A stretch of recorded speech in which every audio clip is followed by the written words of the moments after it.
शंखवृन्नन्दकी चक्री शारंग धन्वा गदाधर रथांग पाणिरक्षोभ्य सर्व प्रहरणायुध. श्री विष्णू सहस्रनाम श्लोक क्रमांक 120 आणि नाम आहे 993. शंखभृत भूतादी अहंकार रूप पांचजन्य शंख धारण करणारा. पांचजन्य ऋषिकेशो. गीता 1:15. भगवान श्रीकृष्णाने आपला पांचजन्य नावाचा शंख वाजविला. भगवान श्रीकृष्ण ऋषिकेश आहेत, कारण ते समस्त इंद्रियांचे स्वामी आहेत. जीव त्यांचे अंश आहेत, म्हणून जीवांची इंद्रिये सुद्धा त्यांच्या इंद्रियांची अंशरूपे आहेत. हृदयस्थ परमात्मा जीवानी शरण यावे म्हणून ते इंद्रियांचे मार्गदर्शन करतात. पण शुद्ध भक्ताच्या बाबतीत मात्र ते स्वतः त्यांचे इंद्रिय नियंत्रण करतात. कुरुक्षेत्रावरती भगवंत अर्जुनाच्या रथाचे म्हणजे मनो इंद्रियांचे सारथ्य करतात. एका बाजूला अहंकार रूप अर्जुन तर दुसऱ्या बाजूला मोहग्रस्त विषादग्रस्त अर्जुन याला कर्तव्याची जाणीव करून देतात. तू जरी यांना मारले नाहीस तरी त्यांना मारण्यासाठीच मी आलो आहे. कर्तव्याने घडतो माणूस जाणून पुरुषार्था. कर्तव्याच्या कर्मपथावर मोहांच्या फुलबागा. अशा शंखभृत श्री विष्णूंचे गौरव गीत गाऊया. 994. नंदकी. विद्यामय नंदक नावाची तलवार धारण करणारा. सामान्यतः शंख चक्र गदा पद्म असे श्री विष्णूंचे चतुर्भुज रूप आपल्याला ठाऊक आहे. पण काही ठिकाणी दशभुजा विष्णूंच्या हातात 10 आयुधे आहेत. त्यातील एक नंदक तलवार धारण करणारा म्हणून तो नंदकी. शंखधारक शंखी, चक्रीधारक चक्री, पद्मधारक पद्मी. नंदक म्हणजे नंदपुत्र हा अभिप्रेत अर्थ इथे नाहीये. तर नंदक म्हणजे अज्ञान अंधकार तमोनाशक आनंद देणारा. वामन रूपात तिसरे पाऊल बलीच्या मस्तकावर ठेवून त्याला पाताळात गाडताना त्याच्या असुरी वृत्तींचा नाश करण्यासाठी नंदक तलवार धारण करणारा, पण प्रत्यक्षात त्याला दर्शन देऊन त्याच्यावर अनुग्रह करणारा तो नंदकी. महाबलीपुरम मध्ये अशी श्री विष्णूंच्या हातात नंदक तलवार आहे. अशा नंदकी श्री विष्णूंना जाणून घेऊ. 995. चक्री. मनस्तत्व स्वरूप सुदर्शन चक्र धारण करणारा. एकदा असुराने स्वर्गावर स्वारी करून सर्व देवतांना बंदिवासात टाकले. तेव्हा श्री विष्णूंनी शंकराला प्रसन्न करून घेण्यासाठी सहस्र कमलांनी त्याची पूजा केली. पण शंकराने त्यातील एक कमळ लपविले. खूप शोधूनही ते न सापडल्याने शेवटी श्री विष्णूंनी आपले एक कमल नयन म्हणजे एक डोळा अर्पण केला. तेव्हा शिवशंकराने प्रसन्न होऊन असुरांचा नायनाट करण्यासाठी एक अमोघ चक्र दिले. ते सदैव श्री विष्णूंच्या हातात असते. त्याने अनेक असुरांचा मनोवृत्तींचा नाश केला. मन हे नेहमीच विषय वासनांच्या मायेच्या चक्रात गुरफटत असते. म्हणून हृदयस्थ परमात्म्याच्या भक्तीने षड्रिपूंना चक्राने भेदून जीव शिवाचे मिलन होण्यासाठी मुक्तीच्या द्वारी जाऊ व जन्म मरणाच्या चक्रातून मुक्त होऊन त्याचे सुदर्शन चक्र घेऊ. अशा चक्री श्री विष्णूंना शतशः प्रणाम करते. 996.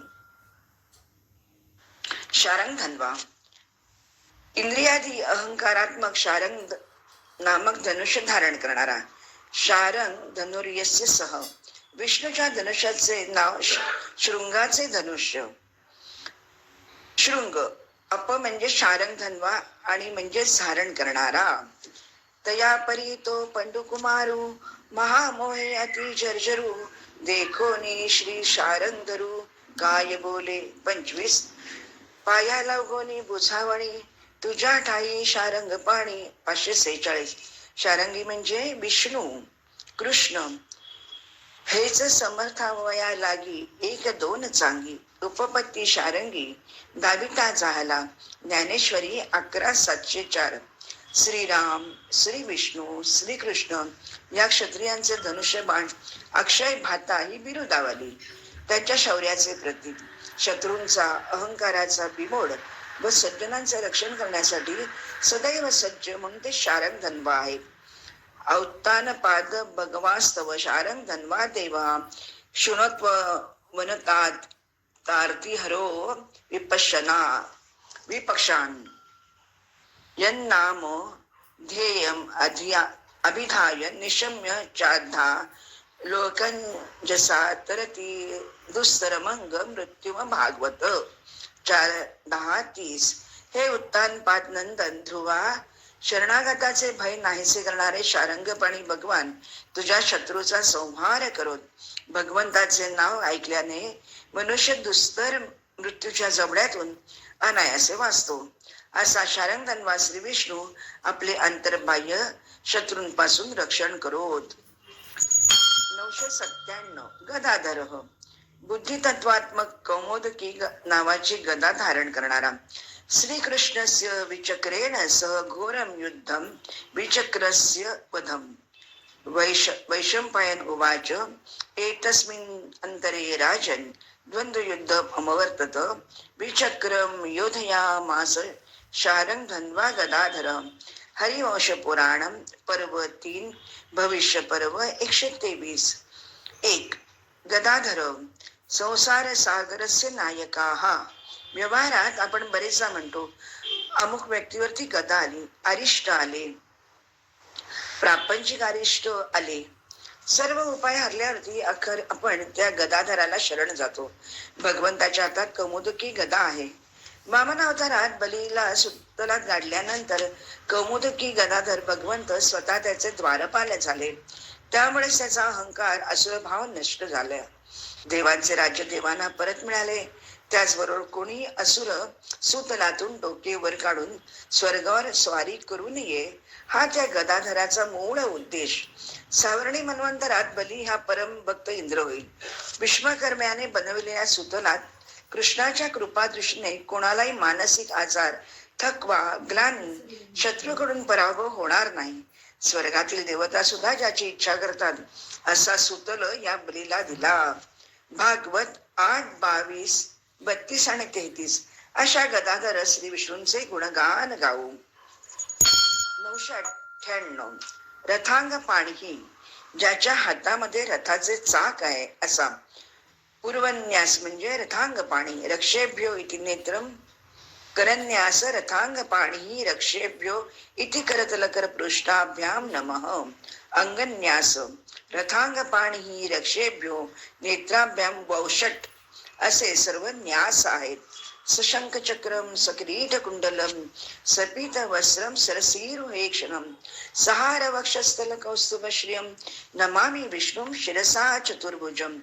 ज्याच्या हाती रथही आहे, मन आणि शरीर इंद्रिय नियंत्रण रूपी रथ म्हणजेच रथांग पाणी. पाणी म्हणजे कर, हात, संसार, प्रपंच, चराचरात जो व्याप्त सर्वत्र उरला आहे, जो देहात पिंडात वैश्वानर वैयक्तिक अहंभावात, तोच ब्रह्मांडात समष्टी अहंभाव विराट रूपात आहे. मांडुक्य कारिका 1:1. आपल्याकडे एक म्हण आहे, ज्याच्या हाती पाळण्याची दोरी तो सर्व जगाला भारी. असा तो विश्व पसारा सांभाळणारा रथांग पाणीही आहे. अशा रथांग पाणीही श्री विष्णूंना शतशः प्रणाम करते. 999. अक्षोभ्य. कोणाकडूनही विचलित न होणारा. याआधी 801 मध्ये याचे नाम विवरण झाले आहे. समुद्र मंथनातून निघालेले हलाल महाभयंकर विष जगदोद्धारासाठी शंकराने पार्वती मातेच्या संमतीने प्राशन केले. शिवाच्या मुखात राम नाम, विष्णू, हरी नाम असल्याने ते पचवू शकले. ही एक लीला आहे बरं का. कोणतेही शुभ कार्य करताना विघ्न आल्यास डगमगून जाऊ नये, धीर सोडू नये, अक्षोभ्य राहावे हा संदेश यातून दिला आहे. परमात्म्याचे व्यक्त रूप म्हणजेच ब्रह्म माया होय. अव्यक्त निर्गुण परमात्म्यात एकोहम बहुश्याम प्रजायेय असा संकल्प विचार तरंग उठल्यास आदिमाया मूळ शक्ती व्यक्त रूपात गुणक्षोभिणी प्रगट होते. हा विश्वाचा पसारा मांडते. माया बडी ठगिनी है, पण परमात्म्यावरती त्याचा कोणताच परिणाम होत नाही, जो अक्षोभ्यच राहतो. प्रलयाच्या वेळी माया सर्व विश्व पसारा आवरते व परमात्म्यात संकोच पावते, लीन होते, सर्व त्यात सामावले जाते. तरीही त्याच्यात काहीच बदल होत नाही, तो अक्षोभ्यच राहतो. अशा अक्षोभ्य श्री विष्णूंचे स्मरण करू. 1000. सर्व प्रहरणायुध. सर्व प्रहरण आयुध म्हणजे प्रहार करण्याची सर्व शस्त्रे आयुधे असलेला. या संपूर्ण श्लोकात भगवंताच्या हातातील अस्त्र शस्त्र आयुधे हत्यार यांचे अतिशय तत्वात्मक विश्लेषण केले आहे. आपण एक एक पाहत जाऊ. शंख म्हणजे पांचजन्य, पंचमहाभूतापैकी एक वायुरूप, अहंकार आकाश तत्व, 2 नंदकी, तलवार काही वेळा धाकात ठेवण्यासाठी, चक्री 3 मन चित्त नेहमी चांगल्या वाईट विचारांच्या चक्रात अडकते, चांगले विचार, सुदर्शन वाईट विचार चक्राने भेद करते, 4 शारंग धन्वा धनुष्य धारण करून दुर्जनांना धाकाने वटणीवर आणणे, 5 गदा अरिष्टांची गदा संकटाची मालिका, रथांग पाणी ही 6 सर्व विश्वपसारा सांभाळणारा, 7 अक्षोभ्य संकटांना धीराने तोंड देणारा न डगमगणारा त्याचे मूळ रूप, 8 रथ सर्व प्रहरणायुध सर्व काळी साक्षात सर्व प्रहार प्रहरी आयुधाने युक्त वेळ प्रसंगी सज्ज राहणारा असा तो अष्टधा प्रकृती धारण करणारा अवतार. श्रावण कृष्णाष्टमी 8वा तो 8वावा मनी तो 60वावा अशा माझ्या गोड कनवाळू श्री विष्णूंचे आज मी तीस त्याच्या कृपेने विष्णू सहस्र रत्न नाम यज्ञ त्यालाच समर्पित करीत आहे. आज माझ्या जीवनाचे सार्थक झाले म्हणूनच म्हणते, भवे भवे यथा भक्ती पादयोस्तव जायते तथा कुरुष्व देवेश नाथस्त्वं न यत प्रभो. नाम संकीर्तनम यस्य सर्व पाप प्रणाशनम प्रणामो दुःख शमनम स्तम नमामि हरिम परम. भागवत 12, 13, 22 आणि 23. हे देव प्रभो, ज्यार्थी आपणच आमचे पालन करते आहात म्हणूनच आपणच आता आमच्यावर अशी कृपा करा की प्रत्येक जन्मात आपल्या चरणकमलावरच आमची भक्ती स्थिर राहो. ज्या भगवंताच्या नामाचे संकीर्तन सर्व पापे सर्व थैव नष्ट करते आणि ज्या भगवंताच्या चरणांना केलेले बंधन सर्व प्रकारची दुःखे नाहीशी करते, त्याच परमतत्व स्वरूप श्री हरिनामी नमस्कार करते. त्वदीयं वस्तु गोविंद तुभ्यमेव समर्पये तेन त्वदंग्री कमले रतिं मे यच्छ शाश्वतीं. हे गोविंदा, तुमची वस्तू मी तुम्हाला समर्पण करते, त्या योगे तुमच्या चरणकमलांचे शाश्वत प्रेम द्या. ओम पूर्णमद पूर्णमिदं पूर्णात पूर्णमुदच्यते पूर्णस्य पूर्णमादाय पूर्णमेवावशिष्यते.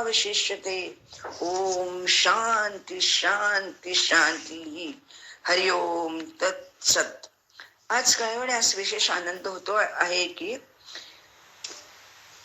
श्री विष्णू सहस्रनाम विवरणास सुरुवात केली आणि आज मी ती सहस्रनामाचे म्हणजे 1000 नामविवरण पूर्ण करण्यात यशस्वी झाले. विनासंकट हे नामविवरणाचे धनुष्य पेळण्यास भगवंताची कृपा प्रेरणा आणि आशीर्वाद लाभले. आज मार्गशीर्ष सफला एकादशी 15 डिसेंबर 2025 हेच त्याचे द्योतक आहे. इतका सुंदर योग पंचांग शोधूनही सापडला नसता. मासाना मार्गशीर्षोहम. साक्षीला आपण सर्व वाचक भरभरून प्रतिसाद आशीर्वाद देत होतात, त्यामुळेच आपलाही यात मुलाचा वाटा आहे. हा एक नाम ज्ञान यज्ञच पूर्ण झाल्याने जीवन कृतार्थ झाले. अशीच उत्तम सेवा घडो ही श्री विष्णूचरणी प्रार्थना करते. सशंख चक्रम सकिरीट कुंडलम सपित वस्त्रम सरसीरु हे क्षणम सहार वक्षस्थल कौस्तुभ श्रियम नमामि विष्णुम शिरसा चतुर्भुजम. अच्युतानंद गोविंद नामोच्चारण भेषजात नश्यन्ति सकल रोग सत्यम सत्यम वदाम्यहम. अच्युतानंद गोविंद विष्णु नारायणामृत रोगान्मे नाशया शेषान आशु धन्वंतरे हरे. अच्युतानंद गोविंद विष्णु धन्वंतरे हरे वासुदेवाखिलान्नस्य रोगान नाशाय नाशाय. सोमनाथम वैद्यनाथम धन्वंतरी मताशनो एतान संस्पर्ध प्रात व्याधी स्पर्शन विद्यते. इतीदं कीर्तनीयस्य केशवस्य महात्मनः नाम सहस्रं दिव्यानाम शेषेण प्रकीर्तितम जेदम शृणुयात् नित्यम यशापि परिकीर्तयेत् नाशवं प्राप्नुयात् किंचित् सौमुद्रेह च मानवः इति श्री महाभारते शतसाहस्र्यां संहितायां वैयासिक्यां अनुशासन पर्वणि दान धर्म पर्वणि विष्णु युधिष्ठिर संवादे श्री विष्णु सहस्रनाम कथने एकोनपंचाशदधिक शततमोऽध्यायः। विष्णवे नमः, विष्णवे नमः, विष्णवे नमः। नमोस्तवंत अनंताय सहस्रमूर्तये सहस्रपादाक्ष शिरोरुबाहवे सहस्रनाम्ने पुरुषाय शाश्वते सहस्रकोटी युगधारिणे नमः। अशा प्रकारे हे विष्णू सहस्रनाम हे तर आहेच, पण याला दिव्यत्व आहे आणि प्रत्येक नाम म्हणजे एक रत्न रत्न रत्न उलगडत जाते. म्हणून या संपूर्ण 1000 म्हणजे सहस्रनामाला मी श्री विष्णू दिव्य सहस्र रत्न नाम यज्ञ असे म्हणते आणि श्री विष्णूंना समर्पण करते. हरिओम तत्सत.